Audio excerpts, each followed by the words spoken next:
हाँ उदय जी नमस्कार। शैलेंद्र जी दीक्षित नमस्कार बोल सर। रहा हूँ। हाँ, जी पटना से नमस्कार। शैलेंद्र दीक्षित जी बोल जी रहा हूँ नमस्कार। कि बेतिया में या पश्चिमी चंपारण में जी कितनी सीटें हैं, बात नंबर एक।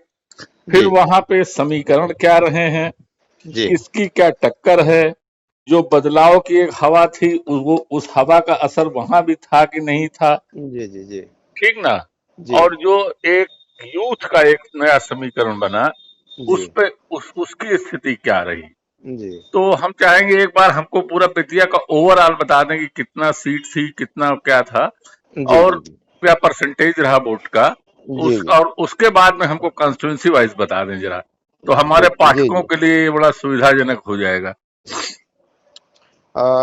ऐसा है सर कि पश्चिम चंपारण जिला में जी अ, कुल 9 कंस्टिट्यूंसी हैं, विधानसभा क्षेत्र हैं। जी और यहाँ कुल 122 प्रत्याशी मतदान भाई 185 प्रत्याशी अपने भाग्य को आजमा रहे हैं। जी और 25,60,231 मतदाता जो हैं इनके भाग्य का फैसला कर चुके हैं, जी जिनका परिणाम जो 10 को आ जाएगा। जी पेटियों में बंद कर दिया, माने जी जी ईवीएम में ईवीएम बंद में कर बंद हो गए दिया। जी सर। जी जी जी। और वैसे वाल्मीकि नगर लोकसभा का उपचुनाव भी हमारे यहाँ जी हो रहा नहीं, है। उसको अलग से बता दीजिएगा। पहले हम लोग विधानसभा कर जी लें, जी क्योंकि जी लोकसभा में जीत हार से कोई मतलब नहीं। जो सरकार जी है, जी बहुमत की जी सरकार जी है जी जी केंद्र जी में, तो वो जी कोई बहुत मायने नहीं रखता है। जी जी ठीक है ना। तो जी फिर विधानसभा पे ही हम लोग फोकस कर जाएं, बाद में जी। उसको ले लेंगे। जी तो पूरा जिला फिलहाल इसके पहले 2015 में एक तो ये हुआ कि नौ नौ सीटें हैं, ठीक जी है जी ना। जी जी। जी। और परसेंटेज क्या रहा। वोट का परसेंटेज जो रहा है सर कि अभी टोटल हम्म अपने यहाँ औसत जो है 9 विधानसभा क्षेत्र में हम्म। 60.46 जी जी ये प्रतिशत रहा है जी वोट का, जी जी। जो पिछले चुनाव के बनिस्पत 1.5% कम है। अच्छा अच्छा अच्छा। जी। जी। हम्म। तो यहाँ पर प्रशासन भी जी दायरे में आ जा रहा है कि इतना अभियान चलाने के बावजूद प्रतिशत नहीं बढ़ा सका है। जी। जी। और जहाँ तक प्रश्न समीकरण का उठता है, हम्म। पूरे जिले में मैंने शुरू से हम्म। पश्चिम चंपारण जिला हुँ, 2 ही धुरी पर घूमता रहा है। जी। जी। वो राजद की धुरी है और दूसरी भाजपा की धुरी है। अच्छा, अच्छा, अच्छा। जी। जी। तो भाजपा की धुरी में जदयू भी शामिल रहा है। हुँ, हुँ। 2-3 सीट लिए हुए है, 7 सीटों में, 9 सीटों में 2 पर भाजपा भाजपा जो है 7 पर है टोटल, गठबंधन भाजपा चुनाव का। चुनाव लड़ रही है। जी जी एनडीए गठबंधन। जी। एनडीए जो है हाँ। वो 7 सीटों पर हुँ, हुँ। है ना, काबिज है पहले से। हुँ, हुँ, हुँ। और 2 सीटों पर फिलहाल महागठबंधन हुँ, के हुँ। कांग्रेस के प्रत्याशी ही हुँ, जीते हुए हैं। हुँ, जी। हुँ, हुँ, हुँ। तो मुख्य मुकाबला जो है महागठबंधन और राष्ट्रीय जनतांत्रिक गठबंधन के बीच होने वाला है। जी, जी। आपका तो जी इलाका बहुत ज़्यादा इसलिए भी प्रतिष्ठापूर्ण है जी कि जी बीजेपी के प्रदेश अध्यक्ष भी वहीं से आते हैं। जी जी। और वो जी, महत्वपूर्ण बात यह कि 2015 में जब पूरे राज्य में जी, लहर थी राजद और कांग्रेस गठबंधन की, जी। और जदयू भी उसमें शामिल था, हाँ, जी, जी, जी। वैसी परिस्थिति में भी यह क्षेत्र पूर्ण रूप से भाजपा के प्रति समर्पित रहा, डिवोटी रहा। अच्छा, अच्छा, अच्छा, अच्छा। जी। जी, अब जो सो नई परिस्थिति जो बनी है, जी, उस परिस्थिति में जी, भारतीय जनता पार्टी जी। भी अपने वजूद के लिए संघर्ष करता दिख रहा है। क्योंकि ओह! जो नए माहौल बने हैं, जी, जी। रोजगार वाला जो माहौल है, हुँ, और युवाओं की उपेक्षा, और हुँ, विशेष रूप से जो है जो हमारे क्षेत्र में जो चर्चा का विषय रहा, हुँ, हुँ, और उसमें एक युवा जो है वो जेल भी गया हुआ है। हुँ, हुँ। ब्राह्मणों की उपेक्षा भी मायने रखती है यहाँ पर। मतलब जाति बड़ी तेजी जी। से काम कर रही है। जातीय समीकरण जो है जी, काफी प्रभावित हुआ है इस चुनाव में। जी। और सारे जो बंधन है सर, जिसको कहा जाता है कि पार्टी का बंधन, हुँ, हुँ, सारे टूटे हुए हैं। हुँ, हुँ। ऐसी परिस्थिति में किसी पार्टी के बारे में जी। डायरेक्ट कुछ बताना हुँ, हुँ, हुँ। पूर्णतः अतिशयोक्ति हो गई। जी जी फिर भी जो एक पत्रकारिता धर्म है उसका निर्वहन करते हुए जी जी ये हवाओं का जो रुख है भांपा गया है, उसके हिसाब से वाल्मीकि नगर लोक विधानसभा जो चुनाव है हम्म। वहाँ जदयू के नहीं, मैंने वहाँ अभी बगहा पड़ता है या वाल्मीकि नगर को क्या जी वाल्मीकि नगर विधानसभा क्षेत्र है, एक जी नंबर। जी। जी अच्छा, एक नंबर वही है, जी जी ठीक। पश्चिम चंपारण में एक नंबर वही है। हम्म तो वहां पर जीते थे धीरेन्द्र प्रताप सिंह निर्दल, हम्म लेकिन बाद में वो जनता दल यू में शामिल हो गए हम्म। और अभी जनता दल यू के टिकट पर चुनाव लड़ रहे हैं। जी उनका मुकाबला पूर्व मंत्री राजेश सिंह से है, जी जो अ, राजद मंत्रिमंडल में भी रहे हम्म। और जदयू मंत्रिमंडल में भी रहे। जी और उनका मुकाबला इनसे है और वहां पर दोनों में कांटे की टक्कर है। जी जी वहां पर एक और तीसरे प्रत्याशी हैं सुमंत कुमार, जी वो राजेश रंजन और पप्पू यादव जी की पार्टी जन अधिकार पार्टी से हैं। जी तो वहां पर कुछ खास नहीं कर पा रहे हैं, लेकिन इन दोनों में कांटे की टक्कर है। जी। और आगे पीछे में जैसे कल मतदान हुआ तो कल ऐसी चर्चा थी कि राजेश सिंह जीत रहे हैं, लेकिन आज का जो शांत होने के बाद लोगों का रुझान आया है उसमें यह है कि धीरेन्द्र प्रताप सिंह आगे बढ़ रहे हैं। जी तो जी परिस्थिति बन पड़ी है, इसमें कुछ भी नहीं कहा जा सकता है। मतलब इस सीट पे कौन जीत जाएगा ये आकलन मुश्किल काम है। मुश्किल है, जी जी हाँ, मुश्किल काम है। वो मतदाताओं के लिए के फैसले पे का इंतजार जी किया जी जाए, उसके लिए हम लोग उसमें जी न करें। लेकिन जी फंसी जी हुई सीट फंसी हुई वो सीट है। मतलब जी जी सीट वो निर्दलीय के रूप में जदयू की मानी जाएगी, और जी अब वो फंसी हुई सीट है। अभी फंसी हुई सीट है, अब सीधा संघर्ष है। जी जी। जी अच्छा, ये क्षेत्रफल जाप के वाले बीच नुकसान किसका कर रहे हैं? जाप जो है सर ऐसा है कि दोनों का काट रहे हैं ना, अच्छा। जाप वाले जो है दोनों का वोट ले रहे हैं। जी जी। उधर जो माई समीकरण है हाँ, मूल रूप से राजद मतलब का। ये हुआ कि जिसका ज्यादा काट देंगे उसका जी जी नुकसान हो उनका जाएगा। नुकसान हो जाए। जी जी जी, ठीक है, ठीक है, समझ जी गया मैं। जी दूसरा विधानसभा क्षेत्र है जो अनुसूचित जाति के लिए सुरक्षित है, जी रामनगर विधानसभा क्षेत्र। जी यहाँ पर भारतीय जनता पार्टी का दबदबा लगातार है 2000 से। जी। ये 2000 से लगातार है। भागीरथी देवी चुनाव जीत रही हैं, लेकिन 2000 में वहां पर क्या नाम है, राय साहब थे, कौन राय है जी, चंद्रमोहन राय वहां पर थे अच्छा, 2000 में। जो स्वास्थ्य मंत्री थे। जी जी जी जी जी हाँ, उनका तो निधन हो गया। जी जी 2005 में भी वही जीते थे। जी जी जी जी। जी हाँ, बड़े बस काबिल आदमी थे जी वो। जी जी 2008 में ये जब हुआ परिसीमन नया बना जी तो अनुसूचित जाति के लिए रिजर्व कर दिया गया और पहली बार वहां पर भागीरथी देवी जी चुनाव जीती। जी उसके बाद से लगातार वो वहां पर विधायक हैं। जी। और अभी फिलहाल जो विधान पार्षद हैं राजेश राम, कांग्रेस प्रत्याशी के रूप में लड़ रहे हैं। जी और भागीरथी देवी से सीधी लड़ाई है, लेकिन उसमें तीसरा कोण बना रहे हैं एक क्या नाम, सुबोध कुमार, जो पूर्व विधायक रहे हैं नरकटियागंज के। जी। अब वहां से लड़ रहे हैं दूसरी बार। तो वो तीसरा कोना बनाने में लगे हुए हैं, लेकिन कुछ खास दिख नहीं रहा है। अच्छा, मतलब मान लिया जाए कि सीधी लड़ाई जी है जी जी। तो वहां पर पिछली बार 65.52% मतदान हुआ था, जी लेकिन इस बार जो है सो मतदान घटा है। जी इस बार रामनगर में मतदान 61.22% हुआ है। जी। जी तो ये जो घटा है ये किसके किसके लिए जोड़ा जाए? जो प्रतिशत घटा है ना, इसका कारण ये है कि लोग खुल करके इस बार निकल नहीं पा रहे हैं। फिर भी लोग निकाल रहे हैं, मैंने पार्टी के लोग की चलिए वोट दीजिए। जी जी ऐसी परिस्थिति इसलिए वोट घटा है, लेकिन प्रशासन कह रहे कि हम तो पूरा प्रयास कर रहे हैं मतदान बढ़ाने का, 7% मतदान का नारा लगा और हर जगह लोग घूमते रहे, लेकिन सफलता नहीं मिल पाई है।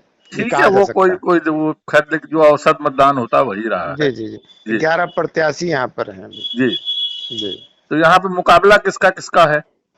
वही भारतीय जनता पार्टी और कांग्रेस पार्टी का। तो किसका पलड़ा भारी दिख रहा है? अगर थारू मतों का रुझान हम्म भारतीय जनता पार्टी की ओर हुआ तो वो जीतेंगे। हम्म। अगर थारू वोटों का रुझान कांग्रेस पार्टी की ओर हुआ तो कांग्रेस पार्टी जीतेगी। मतलब अभी यहाँ भी नहीं कहा जा सकता। जी नहीं कहा जा सकता। और दूसरी बात है, यहाँ पर मुस्लिम वोटों की तादाद अच्छी है, अच्छी संख्या है। तो वो तो अ, जो महागठबंधन वो हो गया वो। महागठबंधन की ओर जाएंगे। तो वो गए लेकिन ही होंगे वो। लेकिन सुबोध कुमार की पकड़ भी है, थारू वोटों पर भी पकड़ है हम्म। और मुसलमानों पर भी है। जी जी। तो अगर ये दोनों में जिसको ज्यादा काट लेंगे हम्म। तो दोनों पर संकट है। हम्म इसीलिए यहाँ पर मैंने कहा जा सकता है कि अच्छा संघर्ष है, कांटे हम्म। की टक्कर। जी। जी जी। अब कौन सी सीट हुई? Next seat? अब नेक्स्ट कटिया विधानसभा क्षेत्र, जी। हेलो। क्योंकि जी काफी चर्चे में है नरकटिया विधानसभा क्षेत्र। जी इस सेव करके मैं तो उसमें है कि जीते थे। जी। आपकी और आवाज कटने लगी है, क्या हुआ? अभी तो नहीं बता सकते सर, नेटवर्क का होगा, है ना। अच्छा, हाँ हाँ। तो पिछली बार कांग्रेस प्रत्याशी जीत गए थे। उसका वजह था ये कि भारतीय जनता पार्टी ने टिकट दिया था पुराने विधायक का सिटिंग का काट करके। तो वो लड़ गई थी बागी के रूप में। तो तीसरा कोना बना था और भारतीय जनता पार्टी सेकंड स्थान पर आई थी। कांग्रेस पार्टी की वहां विजय हुई थी। जी जी। तो ऐसी परिस्थिति में इस बार फिर भारतीय जनता पार्टी ने अपने प्रत्याशी को टिकट न दे करके पिछली बार जो बागी प्रत्याशी थी उनको टिकट दिया, रश्मि वर्मा को। तो वो भारतीय जनता पार्टी से आई, तो लोगों का ये कहना है कि भारतीय जनता पार्टी अपना भूल सुधार कर चुकी है। और प्रदेश अध्यक्ष भी बोल रहे हैं कि पार्टी ने भूल की थी। तो लोग इनकी ओर झुके हैं, लेकिन जो पार्टी पिछली बार हार गई थी, दूसरे स्थान पर थी, वो इस बार बागी हो गई। तो भारतीय जनता पार्टी बागी होने कैंडिडेट होने के बावजूद इस बार कांग्रेस के जो मुख्य रूप से मुस्लिम मतदाता रहे हैं वो इस बार इंजीनियर नौशाद एक हैं लोजपा प्रत्याशी जी। तो वो जो है सो वोट देवराज बहुल इलाका है, मुस्लिम बहुल इलाका, वहां पर वो अपना वोट लेने में सफल रहे हैं। और एक फखरुद्दीन खां थे कांग्रेस के प्रत्याशी, उनके मरने के बाद उनकी पत्नी खड़ी थे, कुछ वोट वो काट रही है, मुस्लिम वोट। तो ऐसी परिस्थिति में कांग्रेस कमजोर हुई है और बीजेपी भारी है। लेकिन जी भारी है, लेकिन ब्राह्मण मतों का बिखराव इस बार हुआ है। पार्टी अध्यक्ष के निर्णय के विरुद्ध यहाँ पर जो ब्राह्मण मतदाता, जो भारतीय जनता पार्टी के मुख्य परंपरागत वोटर थे जी, तो वो बंटे हैं। पूरी तरह से तो नहीं कहेंगे, लेकिन आधे तो जरूर बंटे हैं। ऐसी परिस्थिति में बीजेपी भी संकट में है। अच्छा। तो दोनों के तरफ से अगर किसका वोट ज्यादा कटिंग हुआ, माने कटा, इस पर निर्भर करता है पूरे क्षेत्र का परिणाम। अब दोनों प्रत्याशी जो है अभी फिलहाल मौन है और सांसद में है। मतलब यहाँ भी क्लियर कट नहीं है, यहाँ भी कुछ क्लियर नहीं है। लेकिन जैसे आपने पहले बताया जी ये बीजेपी, ये इलाका बीजेपी का गढ़ रहा है। जी। और अगर संकटपूर्ण स्थिति है तो कहीं न कहीं ये माना जाए कि बदलाव की हवा काम कर रही थी। जी, बदलाव की हवा तो पूरे बिहार में से है, यहाँ भी बदलाव की हवा है। तो यहाँ पर जो प्रत्याशी पहले से हैं उनके प्रति बदलाव देखा जा रहा है। जी, लोगों में नाराजगी है। जी, इसमें कोई दो राय नहीं। जी, अगली सीट पे? अगली सीट है 4 बगहा। तो बगहा में राम सिंह को टिकट मिला है भारतीय जनता पार्टी की ओर से। और वहाँ के सिटिंग कैंडिडेट थे IAS राघव शरण पांडे, उनका टिकट काट दिया गया। वो निर्दल मैदान में उतर गए हैं, जो भारतीय जनता पार्टी को क्षति पहुंचा रहे हैं। और वहाँ पर नौजवान हैं जयेश मंगल सिंह, उनको कांग्रेस ने प्रत्याशी बनाया है। युवा उत्साही हैं, उनको भी समर्थन मिल रहा है और उनको उनके समीकरण का वोट उनको मिल रहा है, कोई काट नहीं रहा है। तो वहाँ पर वो भारी दिख रहे हैं। वहां पर कांग्रेस की जीत हो सकती है और भारतीय जनता पार्टी हार सकती है। अच्छा अच्छा अच्छा, जी एक सीट ये क्लियर कट आई है आपके यहाँ। जी जी जी जी। ठीक, और आगे क्या हो गई जी जी, पांचवा जो है वो लौरिया विधानसभा क्षेत्र है। हम्म।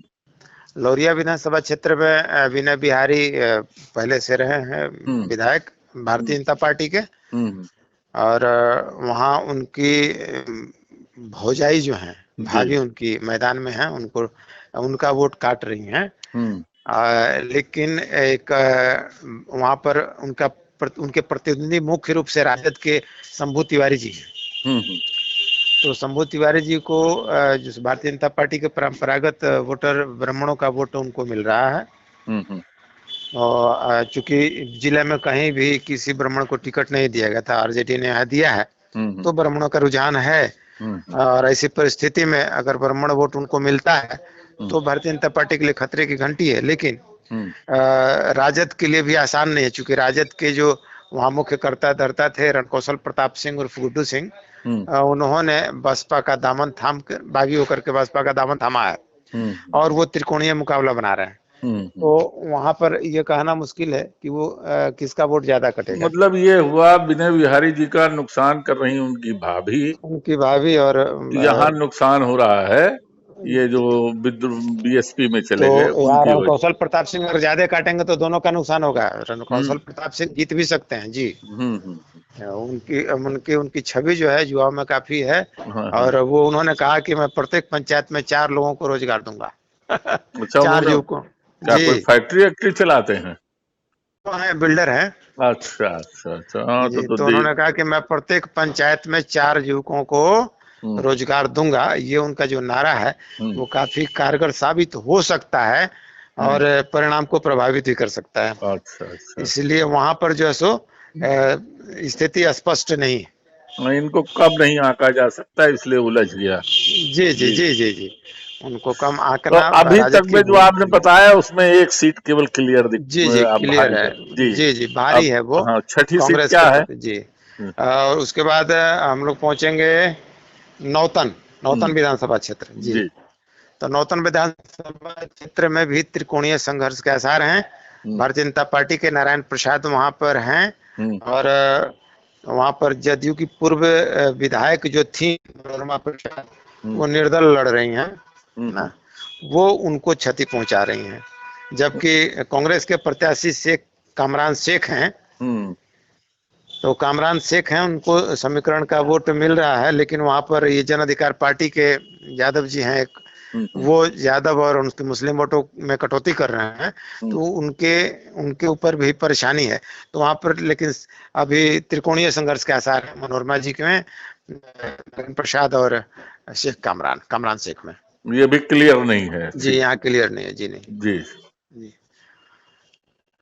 उसके बाद हम लोग आते हैं चनपटिया 7 नंबर। चनपटिया में अभिषेक रंजन कांग्रेस जी और उमाकांत सिंह भारतीय जनता पार्टी के प्रत्याशी हैं जी और दोनों में कांटे की टक्कर है जी जी। लेकिन अभिषेक रंजन को अगर भारतीय जनता पार्टी के मूल वोटर जो हैं वैश्य समाज के लोग अगर वो कट के उनको दिए होंगे वोट, तो वो जीत हासिल कर सकते हैं। यदि कैडर वोट नहीं कटा होगा पार्टी का तो सिंह की जीत तय है, नहीं कांटे की टक्कर। जी जी जी अब हम लोग आते हैं बेतिया विधानसभा क्षेत्र। बेतिया विधानसभा क्षेत्र में रेणु देवी हैं, भारतीय जनता पार्टी की पूर्व मंत्री रह चुकी हैं जी। और दूसरे प्रत्याशी हैं जो अभी निवर्तमान विधायक हैं मदन मोहन तिवारी कांग्रेस के। तो वहां पर कांग्रेस और इनमें कांटे की टक्कर है। वैसे भारतीय जनता पार्टी की वोटरों में सेंध लगाती नजर आ रही हैं जन अधिकार पार्टी की डॉक्टर सविता सिंह नेपाली। तो क्या ये बीजेपी की बागी हैं? जी नहीं, वो बीजेपी की बागी नहीं है। वो पहली बार चुनाव लड़ रही हैं पप्पू यादव के। हाँ हाँ तो लेकिन अब साहित्यकार हैं, आप तो जानते हैं उनको। हाँ हाँ हाँ हाँ जी गोपाल सिंह नेपाली की छोटी बेटी हाँ हैं, हाँ हाँ उनको हाँ लेकर के महिलाओं में थोड़ा सा पकड़ बनाई हुई है इधर। लेकिन मतदाता अगर उनके तरफ जो भी मतदाता जाएंगे, 1 वोट जाए या 10 वोट जाए, कटेगा वो बीजेपी का वोट ही कटेगा। अच्छा अच्छा जी। यहाँ तो बीजेपी वहाँ का पर नुकसान हो रहा है। नुकसान होता दिख रहा है, लेकिन ये नहीं कहा जा सकता कि हार जाएगी बीजेपी। अच्छा अच्छा कुछ भी संभव है जी। अच्छा अच्छा आपके यहाँ बड़ी टफ सिचुएशन। अभी एक कॉन्स्टिट्यूंसी जी बची है आपकी कोई? जी, एक बची हुई है सिकटा विधानसभा क्षेत्र। जी यहाँ पर महागठबंधन के प्रत्याशी हैं कॉमरेड वीरेंद्र गुप्ता भाकपा माले, जी और उनकी टक्कर जो है अभी मंत्री जो रहे पूर्व मंत्री खुर्शेद उर्फ फिरोज आलम से, जदयू के। जी। तो जदयू को वहाँ सीधा नुकसान होता दिख रहा है, क्योंकि भारतीय जनता पार्टी के दिलीप वर्मा बागी बन करके निर्दल वहाँ चुनाव लड़ रहे हैं, और जो लड़ रहे हैं तो सीधी सी स्पष्ट रूप से वहाँ दिख रहा है कि जदयू को नुकसान हो रहा है। यानी जनतांत्रिक गठबंधन जो है, राजग, पूरी तरह से गठबंधन जो है पूरी तरह से वो वहाँ क्षति में है। अच्छा जी, मतलब एनडीए के लिए कह रहे हैं ना आप? जी जी, एनडीए वहाँ पर जाएगा, तय है जी, क्योंकि वहाँ पर समीकरण जो है वो कटने नहीं जा रहा है महागठबंधन का। जी। और महागठबंधन में वो क्षेत्र जो है माले का भी रहा है गढ़, इसमें कोई तो है नहीं। जी। तो वैसे अगर दिलीप वर्मा कुछ मुस्लिम वोट काट लें तो ये अलग बात है, क्योंकि वो भी वहां रह चुके हैं, 3-4 बार विधायक रहे हुए हैं।